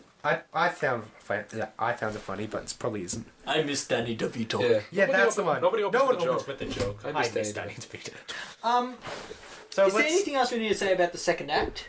Not really, except for... yes. Marge leaves. Which is what I think is the best scene in the film. Yes, it is. Which is Marge leaving. Okay, so... The tape. do you want to start off with it? I think this is, I think this is not only one of the most impactful moments in the film. Oh no, it is the most impactful moment in the film. I think it's one of the better emotional moments in the show. And it's purely because of Julia Kavanaugh's performance. Yes, her performance there is so raw. It's so raw and hoarse. Yes. And just like she's just like defeated. It's genuinely very sad. Very vulnerable. And Yeah. Just like my favorite line of that, like within that little moment. For those of you again who haven't seen the film, even though you should go watch it. It's good. We should also mention that this is a spoiler podcast. Oh, spoilers! No. It's not late at all. What's it called? There's a bit when they find out of this nefarious plot to destroy Springfield, to blow it up, and to advertise it as a new Grand Canyon. Yeah. I love how the artist rendition, they're trying to hide the fact that it was once a town they blew up, but the artist rendition includes like smoldering. It's like smoke. And it's just a crater. It's just a hole. That was actually really funny. That's really funny. But yeah, again, like they go back to say Springfield, and yeah, Marge just leaves this tape for Homer, which is just the most heartfelt, like defeated, like you said, like emotionally vulnerable, basically goodbye to him. And again, like I can't speak highly enough of her performance because it is completely just downbeat and hoarse. My favourite line in it is her delivery of the bit when she says, "I don't know how to finish that sentence anymore." I love that her voice too. drops an octave. Yeah. And it's genuinely it's just depressing. It's heartfelt. gut-wrenching. Yeah, that's And that's where the second it brings up that Carpenter's song and she says I that don't know the wedding video. Oh god, That's just sad. That's destroying. it's got that little animation detail when it cuts to static when she says Yeah. she's taped over it, and you can see Homer's reflection, and he's just blank, like he doesn't know what to. It's great. I wish that was longer. Yeah. Because it kind of cuts straight to An intermission. I always remember it's like a fond little memory, but like hearing all the kids in that theater just go I remember. as soon as it cuts to like to be continued. I remember in the cinema, like, it's only for like 2 seconds, but I remember it being a lot longer than that for some reason. And I was like, I remember talking to my brother saying, "Hey, does that mean we have to come back for another session or something like that?" But no, it just continues. Yeah, because no one actually tweets like we've only been here for like 40 minutes. Yeah. No, actually, at that point, At that it's point, about probably an hour. Yeah. But because at that point, I for a split second in the theater, I genuinely thought that it was a surprise two-parter. Yeah, same. But no, that is the best scene of the film. That would be such a miserable and- cliffhanger for Oh once. yeah, God. and with like basically like a cavalcade of emotional moments throughout the show. Like to have one scene in the Simpsons movie really kind of stand on its own, or like be comparable in any way to like do it for her, or the bit when Homer loses his mum and sits on the bonnet of his car. All those like little emotional moments, like I think that really holds up. It really can go toe to toe with that stuff. That's great. That's the best scene in the film. Except Bart's penis, of course. Of course. Ah, yes. Can I talk about this is now in the third act. The third act very much seems like Homer coming to the rescue with fun like antics and whatnot, so there's not really much to explain. Yeah, it's mostly Yeah. slapstick. I like one of my favourite slapstick in it, just because of how they handled sound, was when he's in the wrecking ball. Yes. He swings the wrecking ball, and then there's no sound. His face is just horror, and you just see this giant pendulum swing towards him. I always like the shadow of it. Like he doesn't move. You can see his pupils like slowly follow it as it gets higher and higher, like on And top of that him. was used in the marketing a lot, but Yeah, it's yeah. still It's funny still in funny. the film. Just the notion that he has no sense of self-preservation. Like he doesn't think to get out. No, he just looks at he it. just watches it come back. But I love And he hits 4 different things that we're not really sure whether they are in relation to each other. But it's still funny. They're like It's, rock and a hard it's place. unlike The Simpsons to use absence of sound, though. That's why I think that moment sticks strong with me, because it's just this, like, what? How did I get here? And then I love how they cap that joke off with the rock and a hard place thing. Yes. Yeah. Like, that's just funny. You know, it's like you respect the comedic beat when there's a beat, and it just drops. It just falls off the chain. It's really... that's probably the funnier slapstick parts in the film. Yes, it is. I also like the part where... Like, I know it's a bit on the nose, but like when he goes into the shed to try and find a way to get on top of the dome, he sees the jetpack and he's like, oh, perfect, and he picks up super glue. Yeah. We kind of skipped over, like, the Asherian chili pepper dream, didn't we? Oh, yeah. That had some great animation in it. Beautiful. What? So, Sorry? just before Homer comes to the rescue... Oh, look, we we have say, to- I'll take this and I'll put it before. Okay. Editor's note. Yeah, I didn't move it. So, Duh. after Homer goes off to find Marge again, he doesn't know where he's going, but he's found by this old woman who lives in the woods for some reason. And he calls her Boob Lady. Yeah. Is that actually what she's credited in the credits? I don't know. Probably. Again, Tress McNeil, I love her. Yeah, she's so good. She does old ladies very well, even though she's like relatively young. Yeah. But, no, yeah, like we were talking about, we've mentioned this every time. Animated tactility. The bit when the trees pull them apart. Like, you can feel it. Like, So good. there's like a mass and like a squishy weight to, like, especially his like stomach comes away in like one piece. I like how they pull him off in pieces of like how you would draw him. There's like a circle and like the torso and the head. And they start to like melt slowly. It's really, really good. There's some good like Asherian, like MC Escher. We didn't It give actually stuff reminds in me it. of the labyrinth. A little bit, yeah. we didn't give context to the scene though. So he needs to try to get an epiphany. So he gets like this hallucinogenic dream in which he's being pulled apart by trees until he gets this like Epiphany this that people...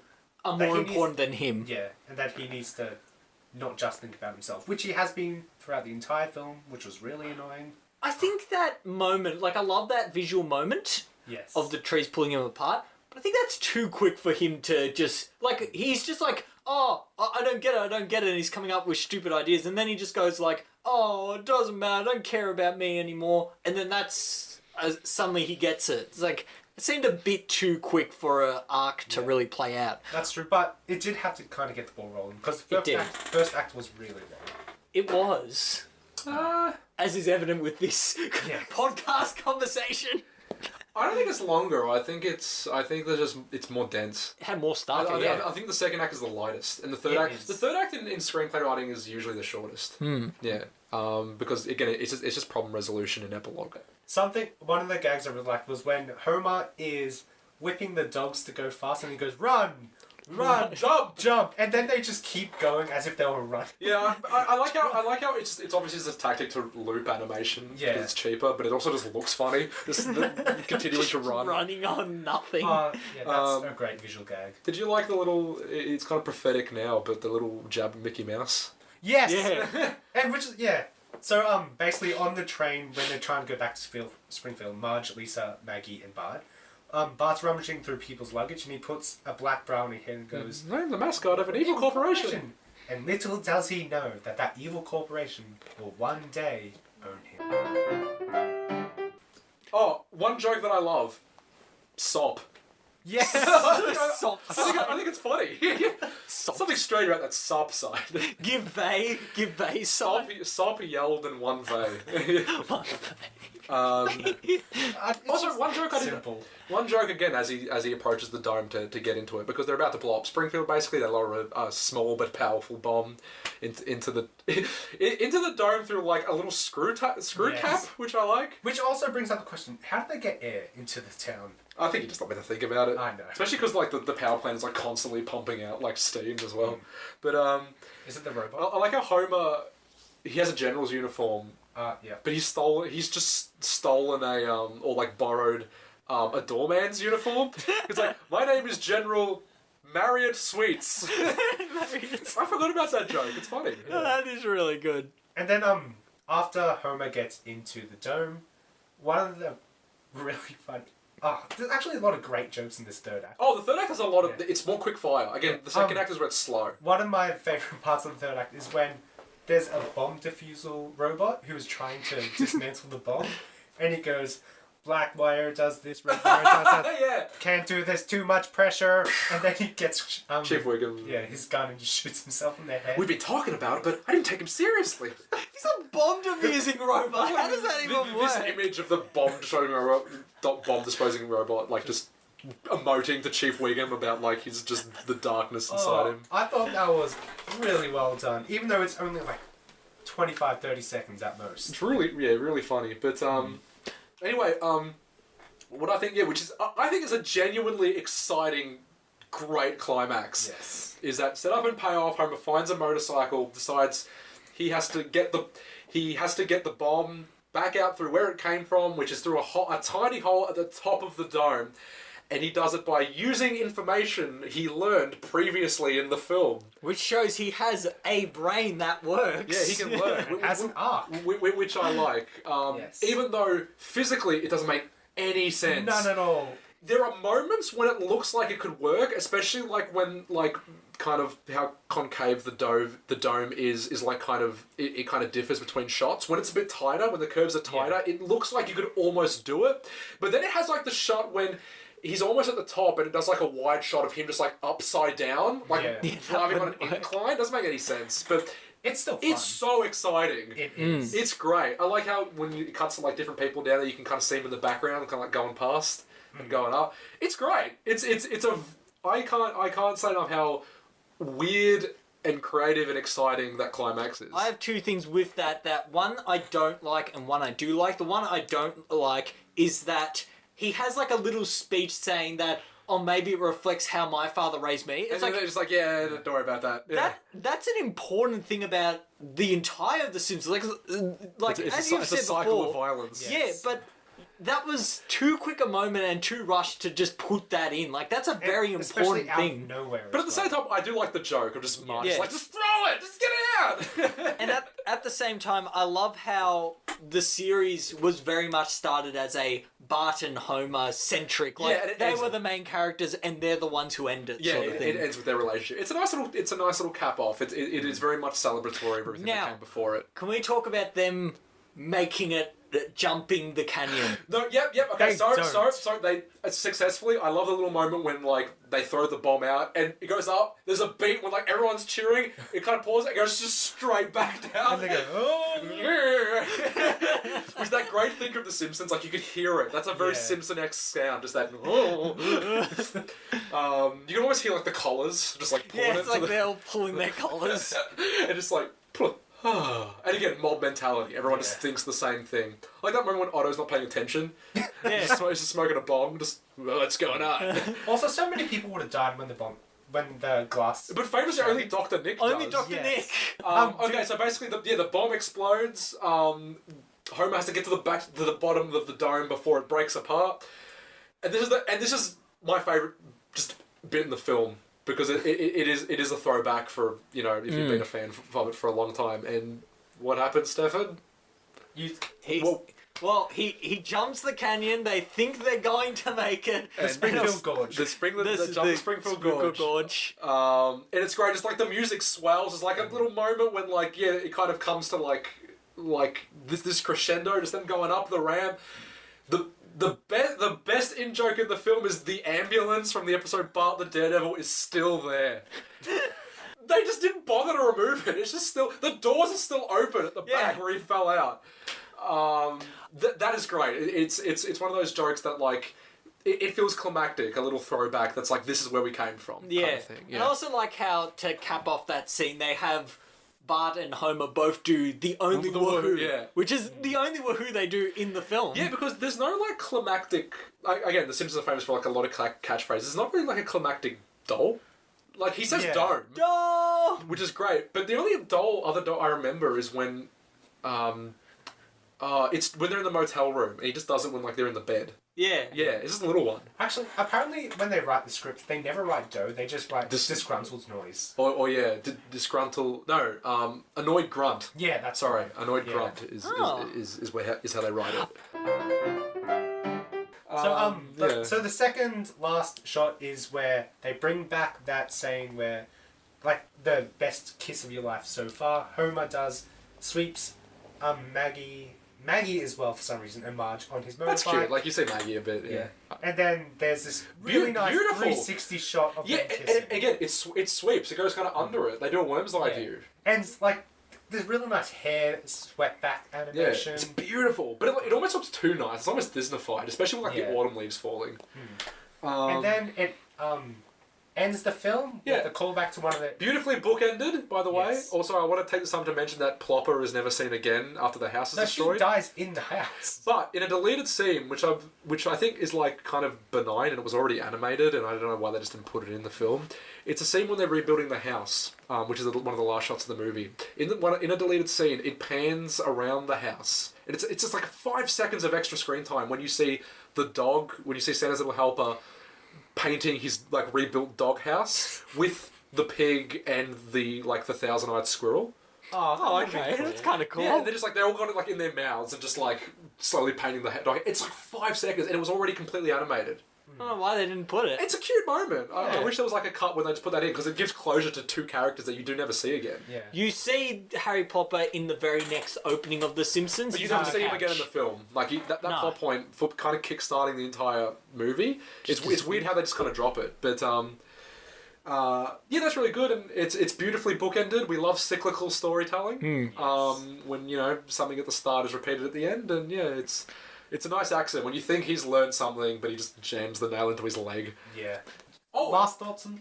Oh, just like this is like a tiny detail, but like I really like how they do the credits. They show Yes. they show pictures of the characters and show who voices all of them.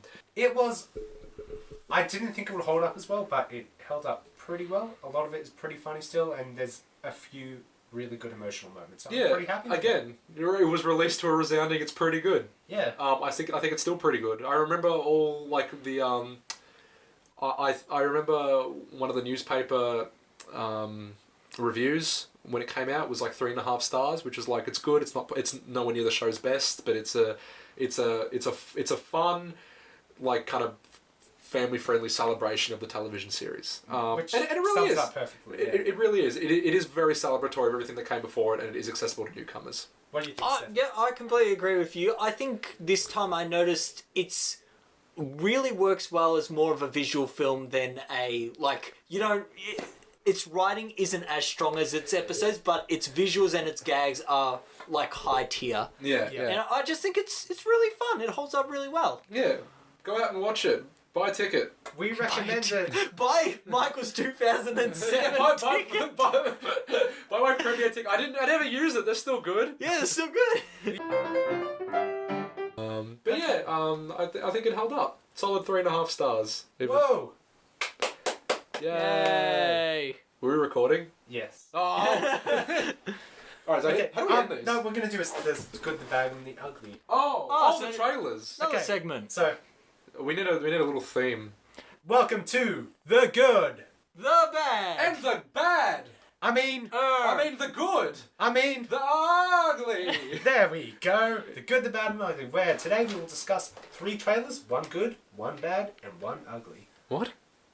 Oh. That's Wait, what's point. the ugly one? The Addams Family. Oh, okay, yeah. Okay, so I get it. so first let's talk about the good trailer, which was for Weathering for You, which is a... Okay, wanna I explain watched it? this, keeping in mind it was in Japanese, and I had no idea what was Yeah, going on. neither did I. Okay. Oh, it's basically created by the same production team and director as Your Name. Okay, what's it called, Stephen?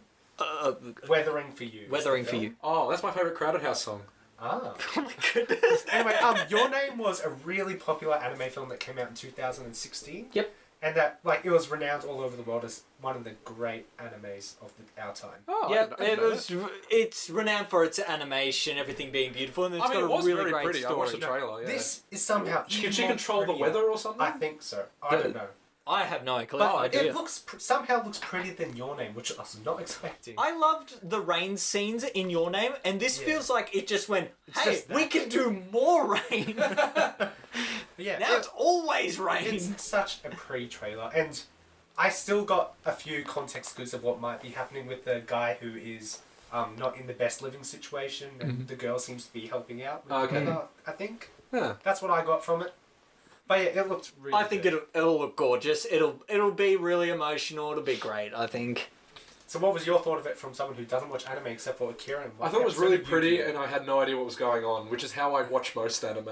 That's how I watch most things, to be The honest. 2 anime you've The watched. 2 anime I've watched, like, that's pretty. You mean the 10 minutes of Yu-Gi-Oh from 10 years ago, And Akira. Akira, and this trailer is all my anime exposure. It's a broad Let's experience. talk about a bad trailer. Not necessarily that the trailer was bad, but the content was bad, which was The Lion King. This one might be controversial because every online reaction I've seen of it is largely positive. Yeah, mainly positive. But we don't like the visuals are great, but we don't like it because it just looks like a bland shot-for-shot remake of the original. Yeah, film. we've talked. It just seems like a lot of it is just a shot-for-shot remake of The Lion King without all like this slightly anthropomorphized expression that you can get away with in animation. Yeah, So it's something just... that Michael's said before was that you don't get any of the personality in the animation. No, because I think it's Chuck Jones once said that the mark of a good animator is inferring a personality by the way a character moves. Which in The Lion King, the shot that I was thinking about, like especially that philosophy, is a shot when like Simba and Timon and Pumbaa are walking. That's across, the one I was thinking walking of across the too. log. In the animation, it's during a music montage. They're doing a happy strut. Yeah, very Carefree. yeah, very lively, carefree, proud, boppy. light, yeah. And Scar, whenever he's in, he's very sly and slick and everything. Yeah, you like if you watch this without sound, you just know. Like you know, it's What they're doing. It's Yeah. classic. It's classical like wordless storytelling. Just like you know exactly what these characters are about. Whereas- Whether this, they just because they look like animals and they largely move like animals. They don't emote on. It looks like the a same lion's efficiency. chasing a warthog, which is Yeah. chasing a meerkat. Yeah. There's a bit when like I forget what the mother's name I don't know. in The Lion King is, but there's a bit when like it cuts to Scar, then it cuts to her, and I assume it's meant to be kind of like resignation or like pity, But you but can't. you really can't tell because it's just a lion looking at another lion. Yeah. Because you remember how remember how like personality was like visually denoted by color. Remember how Scar's like a Yes. black mane. Yeah, now he's the same as everyone else. No, it just looks like a scrawny lion. It's like balding slightly. Like there's not enough to differentiate characters because again, we're human beings. We're wired to emote to things that resemble human beings. And you just can't do it with animals. You can't emote to the same level. At this stage, there's literally no anthropomorphizing at all. No, Yeah. it's not at all. Like, yeah, again, people like I'd be hesitant to call it a live action remake because I think literally 100% of it is CGI. Yeah. With live action. Even the like environment. filming Yeah, I I think environment. so, yeah. Yeah. With obviously like visual references and probably like Composited skies. And yeah, whatnot. like Yeah. scanning and stuff like but it's just a I don't know I don't know. They haven't done anything new with it, and they haven't done anything to add to it. No, because like you can have like with Disney, like they're so good at like we kick them a lot, but like they're so good at like this heightened euphoric reality that's colourful and beautiful, and it's really like this hyper stylized rendition of like sub-Saharan Africa. Whereas kind of like this- the savannah, where this just looks kind of like rocky and decrepit and boring and grey and dull. Yeah, it doesn't. I like what you said. Like, do you remember? This is the thing about the majesty. This is I think one of the most like just incredible shots in animation history. Is the bit when the wildebeest come over the canyon edge. That is amazing. Like that. Like what a beautiful like just the grandiosity of that shot. Just like the scope. And in this one, the canyon is like 25 feet deep. Yeah, it's tiny. You just don't get the same sense of. Lion King was famous for just like conveying grandiosity in animation. And like, this the just the doesn't scope have it. of Lion King is just epic, and this one just looks like it's a small story. Like Yeah. there's nothing to it. Kind of sucks. I like what Ben said. He said something like, "It's a brilliant tech demo." Yes. But in terms of a film, it looks like yeah, we've like- seen it. Like I've seen people comment saying, "Oh, I can't wait to say Mufasa's deaf in this. I'm going to You've cry seen so it. much." You've seen It's it better. You've seen Exactly. it way better. You've seen it with personality. Yeah. You've watched a film where you've seen the body in a Disney film. That's really dark. Let's talk about the ugly trailer, which Addams is Family? the Addams Family. I think the poster looked good. Yes, it does, and it has a good voice cast. I as well. liked the character design, but for some reason, I was thinking of Hotel Transylvania while watching Yes. this, and like how to do exaggerated proportions in slapstick correctly. There's something about the way they move in this that's too fluid. and not snappy enough. And I think they went a bit too overboard with the comic adaptation because Wednesday's head Is a It's balloon. so thin, unappealing. yeah, to it's look it's hard to look at. Yes. Yeah. And as Stefan mentioned this before, it looks like it has a TV budget rather than an animated feature budget. Yeah, I don't know what it is just with the way they move. I don't. It's not really. Wouldn't say like it's the character designs completely, but it's just the way they move. It doesn't. There's no. It's not snappy. No. It doesn't feel cinematic in It's like its representation. It's like how slapstick, especially like in like the Disney era in the 1930s, is kind of like rubbery, and not not specifically like impactful.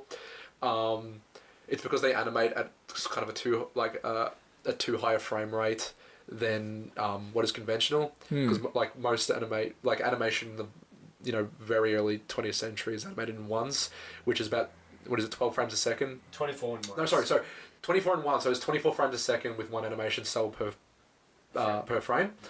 But you get like the Looney Tunes, the Merry Melodies, the Tex Avery, rolling around in the late 1930s, and you start getting animating in twos, which is 12 frames a second. Like an approximation of 12 frames a second. It's really 24 frames a second with two animation cells, with one animation cell per 2 frames. And it's a lot snappier. And I was reminded of that difference. Like stuff like Hotel Transylvania has like this rubbery impactfulness to it, but this one's just kind of like loose and it doesn't. It's not. It has a cartoon aesthetic, but I agree with you in that the motion is not cartoony. Yeah. And the compositions look very bland. Like there's no dynamicism. It doesn't even like look gothic enough to be an like a Addams gothic Family. throwback. At one stage, this was going to be a stop-motion Tim Burton directed film. That would have worked. Would have been amazing. That would have worked, but Tim Burton is so hit or miss nowadays. Yeah. But most of the stop-motion stuff is good. So I would have looked forward to that. But this just doesn't look good. And it sucks because Oscar Isaac, he's doing the voice of the dad, and I really like him. Yeah. I like Oscar Isaac. Yeah, and it sucks that he's probably going to be in a bad movie now. Aww. Okay. Now that we've shit on 2 movies, let's end the podcast. We really know how to end these things, do it? Then we have a song. No. Oh. Yeah, thank you for listening, if you've listened this far. And hopefully you continue to listen and No recommend one's listened this far. Let's just list I our know. bank details. It's more secure than keeping them anywhere else. Yeah, just hopefully you recommend it to other people. That would be great at this stage. And have a good day. Yeah. Or night. Or Whenever you're listening to this. Twilight.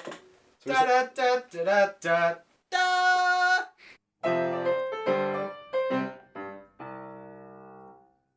The end. Wait, just no one makes sound. I would also like to mention this is a spoiler podcast. I'm gonna put that at the end.